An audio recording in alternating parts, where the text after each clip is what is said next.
ในกลมบ้า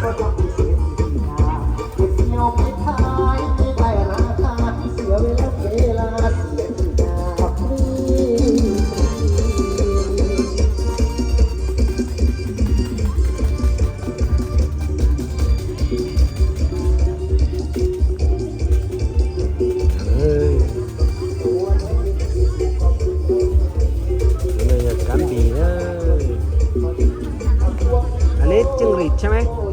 จิ้งหรีดครับแก้วเท่าไหร่แก้วละ3 บาทครับโอ้3 แก้ว50 บาทข้อหนึ่งกลมบ้าเลยตอนนั้นยังกันบีเลยกันบีข้อหนึ่งกลมบ้าตอนนั้นยังชอบกาจูข้อหนึ่งกลมบ้าเลย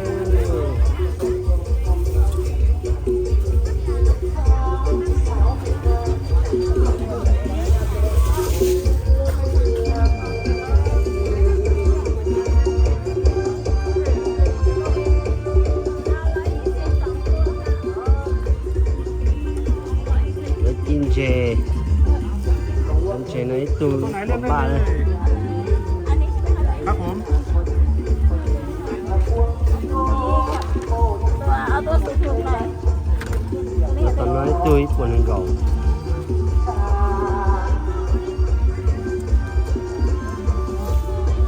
ตัวนี้ใช่ไหม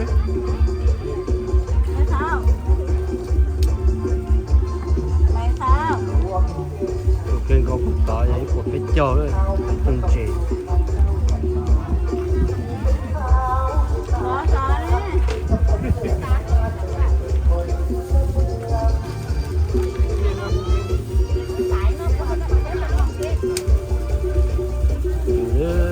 แต่ชิดเจ้าเลย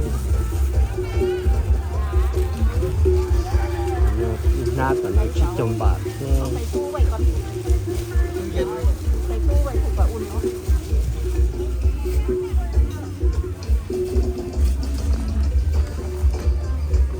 ขนม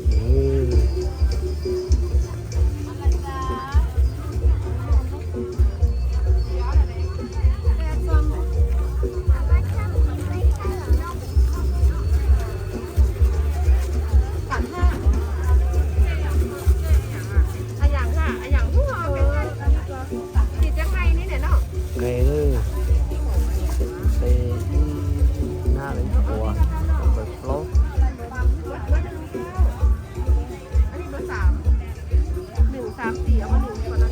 ไปเป๊ะพวกไม้โกโก้จะเป็นตัวแทนบริษัทโค้ชเจ้าเดี๋ยว3 กล่องเอากล่อง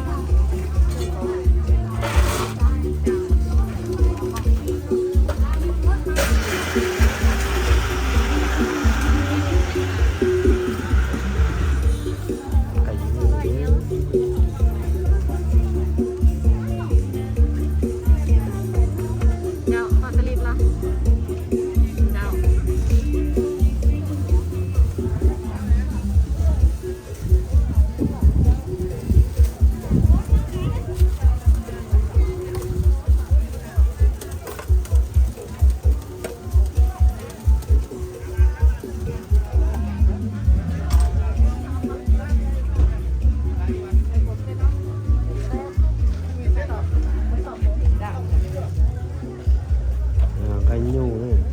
một phận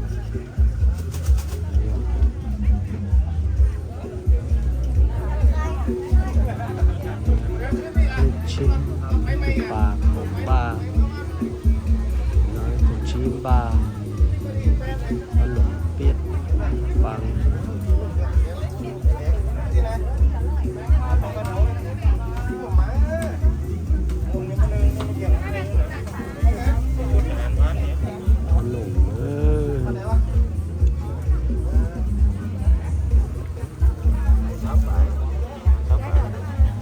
phải má cắm không nè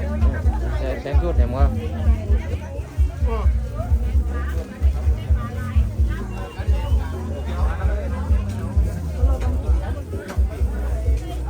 Kéo có khâu đức หมดแล้วนะคะปลาทูสดนึ่งนะคะด้านนี้เลย ตู ค่ะ เราจมป่าปลาทูไม่กรองค่ะเฮีย นี่วินไหนนะ เป็นไม่นานอ่ะออมบาเป็นบาร์จะไม่เสียวจุดน้องอ่ะ แค่ยืม10 บาท ออตัวสเปจุดชีเลยรถโจ ไม่ เล มีสัก ย เหรียญเลยนะ ตับตาเลยปัดทุนเนี่ย ไม่ถอดจะก็ล้มเลย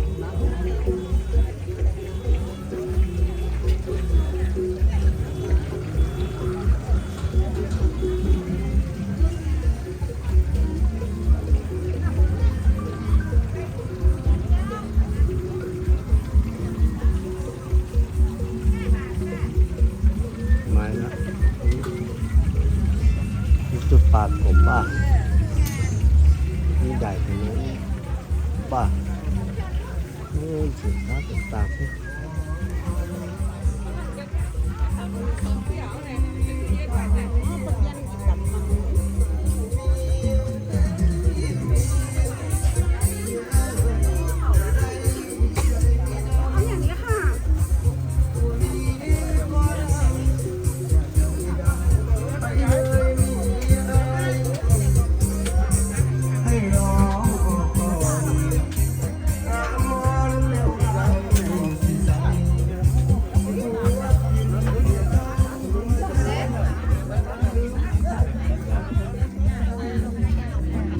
แต่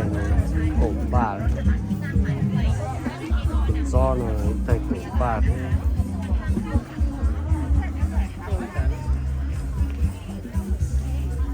ข้าวหลามเท่าไหร่นะ โอ้ อันนี้50 โอ้ยา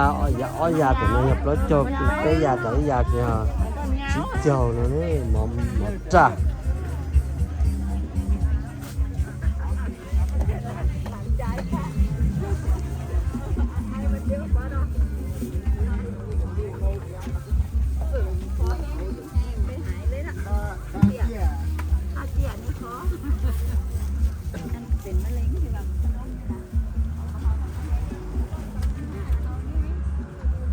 nhưng ha tí nữa cột ba đấy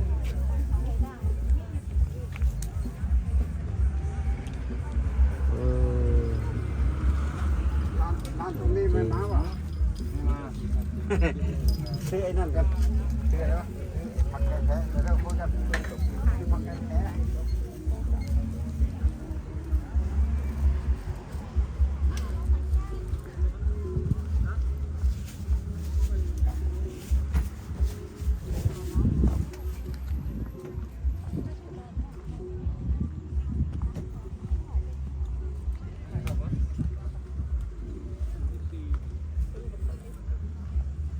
lợi đó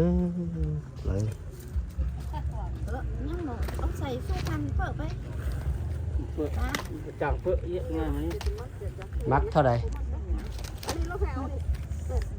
sùng sao là có 2 sao เอาไว้ยังมั้งนั่นนั่นกองมัด lợi chứ nếu đang là sao mà tôi nè phải dương cái cà giấy của xôm đúng không cái sao cao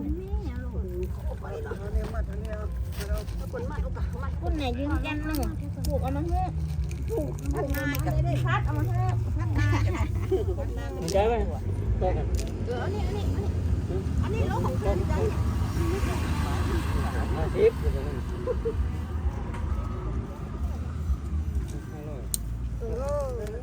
thúng thớ đây chút nè มักนั่นมักก้อนอยู่แล้วเนาะ